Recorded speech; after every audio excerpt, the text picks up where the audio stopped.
We're here on this Tuesday morning. Thanks so much for tuning in. And if you have just tuned in, well done. Good time. Because at this point, we've got our guest in studio that is hopefully going to give us a little bit of light on what's happening in South Africa. The state capture discussion seems to have divided the country. With 30 million black people declared poor, some are concerned with white monopoly capital, citing that in South Africa, some of those that are black millionaires are only paper millionaires.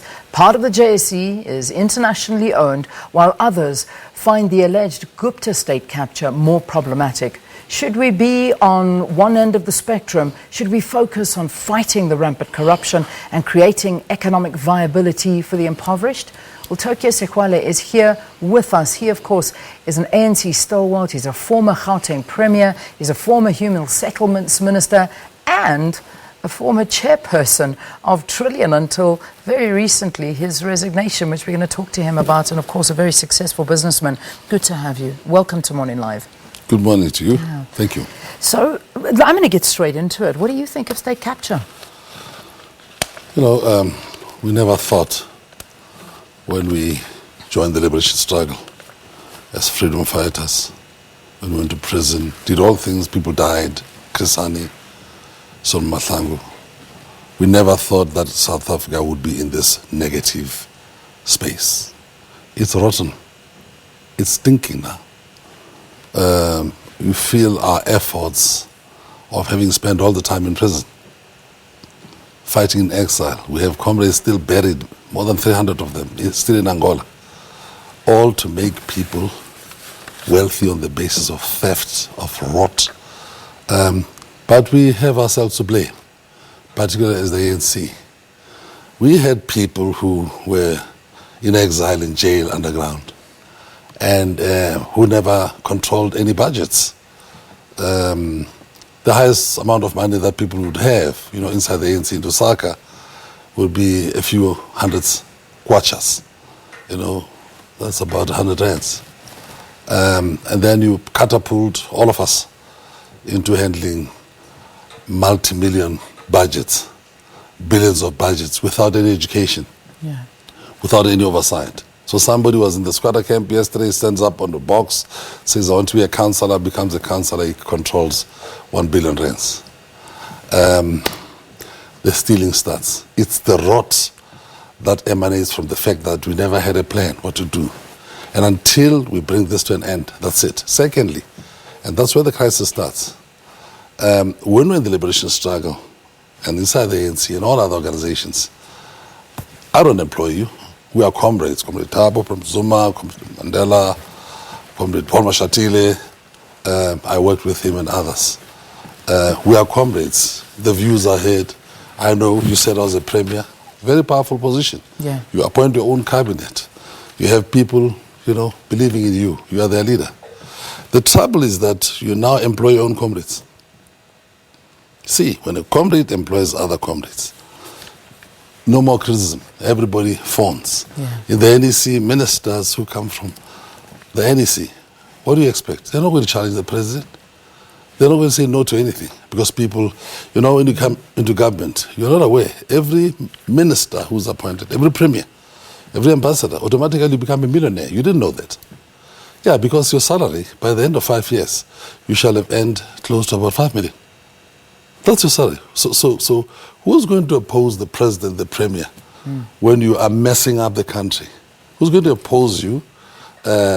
Because, you know, you get a house in Cape Town, a house in Johannesburg or in Pretoria, cars in Pretoria, cars in Cape Town. Your fridge is full, government credit cards. You see, that's where it starts. So we've got to rectify that going forward so that no comrade should employ others. You get elected, and then the following day people fear you because I can close you down. Your schools, for your private children, the fridge at home, the cars, the petrol is me now. Yeah. So how are you going to say no to whatever I'm saying? However, and that's the last point, I think we must be careful of looking at Zuma alone. This mess, this rot, this stench in this country, can't be one person. Can't be one person. Of course, he's the head of state. He's the head, and the head must fall. You take the biggest responsibility. Shakespeare says, you know, the uneasy lies the head that wears the crown. You are the one. You wanted to be president. all fingers are going to face you. But it's not possible that the mess can happen because of one man. He had people. There are people around him, phoning, begging, cajoling, not opposing, not standing up to him. Okay, I see a number of people are prepared to stand up today. Thanks God, courage has returned to some of them. But we're in the cabinet and people were doing all sorts of things. We're reshuffled, reshuffles. It's okay, no problem. Never said anything, never shouted, never, because we're saving it. But I know people were just sycophants. People were just not prepared to criticize. People were just things were going wrong. Yeah. Not one man. So if the election is going to take place as we're going to conference and next year, blah, blah, New South Africa, including all parties, it must never happen that we have a situation where the person you are elected with employs you. Avoid that. And then we can stand up against him or her. I mean, you're making major allegations. I mean, this is out and out blatant corruption is what we're talking about at every single level. And what you're also alluding to is the fact that the wrong people are doing the wrong jobs. And they're there not because they're good at what they do, but they know the right people. Sometimes the right people are doing the wrong things. And this is a major problem, and this is to the detriment of South Africa. I mentioned in the introduction that we are now sitting with figures of confirmed 30 million black people in South Africa are poor. They are declared poor. I mean, that's out of a population of 55 million. This does not make any sense whatsoever. And yet every day we are seeing wasted and looted money in this country. This has been happening for a long time. Yes, this is not just happening now. Surely you saw this a while ago. Why do you speak out now? Leanne, that's an allegation now from you. Me speaking up out now, I always spoke out. You can ask other people whose courage has returned. Mine never deserted me. Never. You see, that's why the right story is going to be told. There's no time when I was Premier, when I was Minister, I didn't speak out. I know why I was reshuffled. Check all the news and everything. Since I became a minister, I stood up. I faced corruption. I don't have to speak for myself. People who are there, who served with us, I spoke up. I criticized. I pointed fingers. The president knows what I was saying. That's why you are told it's time to leave. Yeah. At Mangaung, we decided to stand up openly. Yeah. Don't forget that what you are seeing right now in the ANC is the breakup, the smashing of a slate of Mangaung. All those people who were doing things because they stood together at Mangaung, when we were saying, it's time for change now. They are at one another's throat today. Maybe it's good for the country. But you can't have a situation where the next leadership is going to continue because conveniently let's get rid of Zuma. He's going to go. By the way, he's in the departure lounge. His bags are packed. He's going to behave very, very carefully and be gone. But we can't say the man goes, he's excused, because it would be dangerous for this country. Oh, Zuma is gone, things are going to be fine. There's been a gang here. Yeah. There's been ganging up against South Africans. People are hungry in the streets. They're not eating. I've just come from Palestine and Israel last week, where I'm doing, facilitation negotiations. That's where you see real violence. That's where you see what civil war can be about. And somebody, I think, advocate Gauteng, yesterday, your station, by the way, was the one who televised his lecture, the two-piece lecture. Happy birthday to our icon. That was his lecture. This advocate, I don't know much about him. He warned about the civil war, but we wrote about it whilst I was still the minister. After American, we said this thing, these killings, these assassinations will grow, and in the end, the leadership will break up. You don't wish it to happen. And at that time, is that the path we're leading on? People are hungry. People are starving. Theft is happening. Yes. You have said that the leadership, people in power now, are destroying your organization. How do we stop this? And yes, you talk about the fact that President Jacob Zuma is in the departure lounge, but the reputation of the ANC is at the moment in tatters. And to build an organization that has always had a beautiful reputation, to build it back up again, is it possible? I mean, as you say, this rot is not just one man. The ANC still has a fighting chance. I'm its member. I love this organization. I joined it, and I fought alongside many comrades in it. It's still my organization. It's got one fighting chance of, as they say, self-correcting. provided we don't pretend, okay, that the problem is that of one man. We're all there, okay? Some of us spoke. Me, I'm not part of this thing. I must be very clear. We all spoke against this. For those who spoke, and then people are chopped. So we can't have, after December or at December, the election of people who conveniently say it was Zuma's problem, and then we hide our own sins.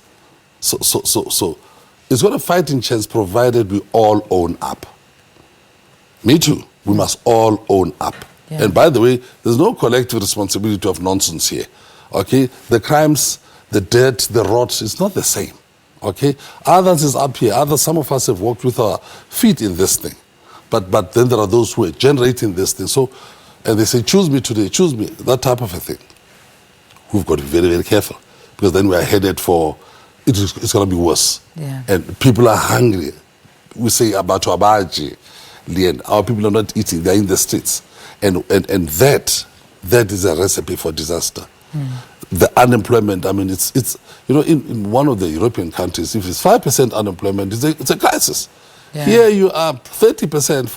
It's your people sleep in the streets. Yeah, yeah. They will rise. So the best is that as we go forward, make sure that we don't elect a leadership which is going to be in the control of one person.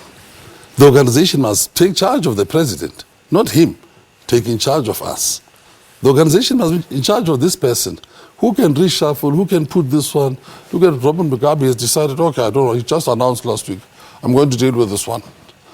He's got power. We shouldn't have such unfettered power in the hands of one person. Then we can say it's a collective responsibility. Otherwise, I'm not going to accept collective responsibility for the sins and the rot of another man or woman. I want to talk about the bravery of a lot of some people. You've referred to it as well. You say you're speaking out.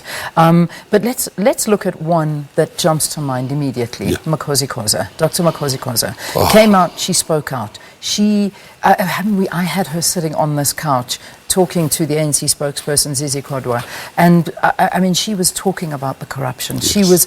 She's been speaking out about it as well until eventually she has now left the organization. You're a powerful man. You're a great businessman. You've got money, and you're a man. I'm gonna emphasize that, because there is also allegations that within the ANC, being a woman puts you on the wrong footing in the first place. But I mean, when you speak out, you are then thrown out into the cold. So it's a very difficult situation. What do you advise members to do? It's painful to see what happened to Makosi. I worked alongside her when I was deployed as an ANC deployee, the leader of the deployees in KZN. I met her there for the first time. I could see it coming, you know. And the more you speak, the more you get isolated. You go out, nobody speaks for you, and then when you're dead, and that's it. But people should not stop. Change happens when people stand up and are able to say no. When somebody says, I think like this, you've got to have the guts and the courage to say, I don't think so. You know, this South Africa, our constitution, the Bill of Rights, everything that we have fought so hard for, these are the instruments that we should utilize to be able to say, no, I don't believe in that. So it's correct what civil society is doing. The ANC needs to listen, we need to listen to the message of the judges outside, the journalists, the ordinary people, actors, literary people, workers, unions. You see, because the ANC styled itself as a leader of society. Otherwise, it's going to lose that. So if it doesn't listen, it will be passed by history, and people will find another vehicle. We should be able to say we are patriots first. You know, you and I, Leanne, I met you 27 years ago when I came out of jail. We're South Africans and patriots first. I'm ANC after that. Yeah. Okay? The South Africa was always there. In 1912, okay, South Africa was there. In 1910, it was there. The ANC was not there. We merely joined the ANC because for me it became the most strongest, the most effective, its policies and so on. And I joined it in its armed struggle and so on. I saw that it can bring change, and I was not wrong. But South Africa comes first. What's your role in the ANC now? I'm just a common person. Would you vote for the ANC? You're an ANC member. I vote for the ANC. If I put a ballot paper in front of you, as the ANC stands right now, would you refrain from voting, or would you vote for the ANC to continue leading my this hand country? would tremble. But if the people are right, it's so easy. But these days you tremble. And I'm telling the truth. You tremble. You stand there alone. and you know that it's a mess. But I hope that when we go to the elections next time, this is it. People can go there with happiness. Otherwise, the ANC has been breaking into pieces. You know, Cope, this one, Ahang was also the group of South Africans, also some of them from the ANC. Now we've got Malema. It's if we don't tidy up, it has no future. It has no future. But however, its future lies in the fact that it should be able to self-correct. Look at its mistakes. And don't go to December thinking that you're appointing a leader. Huh?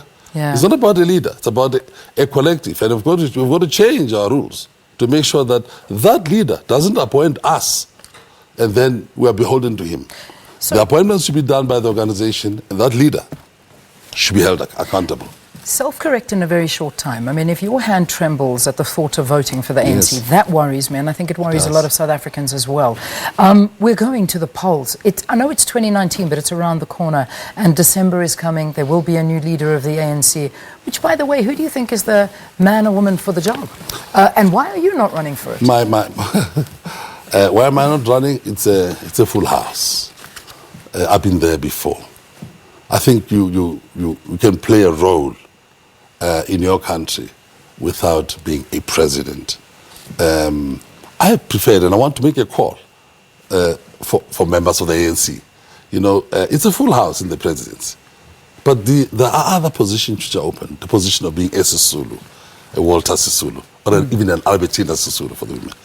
To become an Amina Kachalia, to become a Governor Mbeki, a Bram Fisher, to become a Slovo, to become a Katrada. These are people who never became president. But look how today we are trying to use their names in lectures. Everybody has become a lecturer now in the ANC. Yeah. And some of us talking a lot of nonsense with these lectures, because we are using these lectures in order to vilify, to pour vitriol, to insult other comrades in the name of Tambo. Look how much damage has been done just during this year of Tambo. And coming from the Mandela Foundation, we should warn. You know, next year, this is the centenary of Mandela. You'll be seeing people standing up Mandela this month. Do not use these names to negate the work of these men and women. So who do I vote for right now? Who do you vote for? I vote for those comrades who would like to play the role of bringing unity. I don't have a choice among these comrades. So out of all of them, you're not going to name one of them? I don't have a choice. Okay. You see, I would support whatever comes from the ballot box of the ANC. However, it must be a man or maybe a woman. Yeah. Not maybe. It must be a woman or a man who we can hold accountable, and somebody who can atone for our sins, and somebody who can build the ANC united. It starts with us. I would call upon the current candidates, because I've been there before. I'll say to all of them, you're doing a good job. You all want to be president. There's about 9 of you right now, but only one of you is going to go through. So you're all hopefuls. And do any of those exist? Those points that you've been putting forward, of those candidates that are standing, does it exist in them? I'm going to push you on this one, because the idea is to save the ANC. And the idea is to put the right person in charge that can change that perception and self-correct. Is there a person there that can do that? Not a person who can self-correct, but an organization which can self-correct. So I'm saying, any of these comrades, these are my comrades, would do. The point is, if you let any of these comrades get into the positions of unfettered power with money, it's going to be a repetition. Because these people, by the way, Jacob Zuma doesn't stand up and say, fear me. Mbeki didn't stand up and say, fear me. But the power that we have, which is unfettered, which is mixed with money, you decide somebody's children's future. You decide somebody's children's schooling. You decide cars. You decide the fridge at home. Nobody opposes you. So it should be somebody that all of us can hold accountable, not somebody who's going to hold us accountable. So it doesn't, as long as we've changed the rules of how governments at national, at provincial, at local level are chosen. But if you're going to put somebody as a mayor, and you leave that, the budgets of the mayor of Johannesburg is bigger than some of the countries in Africa. You put somebody as a mayor, or mayor of Krugersdorp, mayor of Msunduzi, and so on. Whatever budget they have, if you put somebody who's going to have a mayoral council that sings praises to that person, we've destroyed ourselves. That's where it must change. It's about money. It's about money. That's where the control is. We got to make a little bit of money here on the program. Can I beg you to stay just for a little longer. At about 7:10, we'll continue this interview for one more segment. I will. You woke me up very early in the morning. Okay, so I'm going to make your time worthwhile. We just got to take a break and then do the news. And Cup of coffee, thank you. Okay, cup of coffee and we'll continue this interview. Don't go anywhere. Quick break. We'll have your news at 7 and then we'll continue this conversation with Tokyo Sexwale.